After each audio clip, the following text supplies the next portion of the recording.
আসসালামু আলাইকুম সবাইকে। আমরা চলে আসছি আম খাওয়ার জন্য আমার এক বন্ধুর বাড়িতে। তো গাছ থেকে আম পাড়তেছি। এখান থেকে আম পাড়া শেষ করে আমরা চলে যাবো একটা জায়গায়। আজকে প্ল্যান হচ্ছে অনেকদিন পরে একটু সুযোগ পাইছি, যার কারণে সবাই মিলে আমের ভর্তা খাবো চিন্তা করতেছি। তো ২ জন গাছে উঠছে। ওরা আম পাড়া শেষ করে যখন নামলো তখন কতগুলা আম হইছে এগুলা ছোট ভাই সজীবকে দিলাম দেখার জন্য। ওরা আমি বললাম আমার একটা ভিডিও করো। আর ওরা চলে যেতেছে বাকি যেই সরঞ্জাম গুলা লাগে ওইগুলা নেওয়ার জন্য। যাক, অবশেষে পাম্পারা শেষ হলো। আমরা এখন আস্তে আস্তে আমাদের ইয়ের দিকে চলে যাব, যেখানে আমাদের গন্তব্য, যেখানে আমরা খাবো আর কি আমের ভর্তা। সুন্দর একটা জায়গা। তো অনেকগুলো আম পাড়া হয়ে গেছে। তো এতগুলো আমের ভর্তা তো আর খেতে পারবো না, যার কারণে যেগুলো ভালো এগুলাই নিচ্ছি।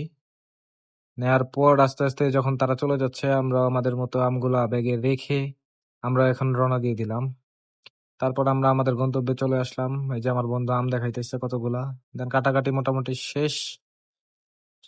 এখন পরিবেশ দেখতে দেখতে আমের ভর্তা খাবো। আর পরিবেশটা যে জায়গাটা, এই জায়গাটা হচ্ছে অনেক সুন্দর একটা পুকুর পাড়। এখানে অনেকগুলা কাঁঠালও দেখতে পাচ্ছেন আপনারা। মোটামুটি আম কাটা শেষ এখন। দেন এখন বসে বসে আমের ভর্তা খাবো। আপনাদেরকে এতটুকুই বলার ছিল। শেষ। টাটা, বাই বাই, আল্লাহ হাফিজ।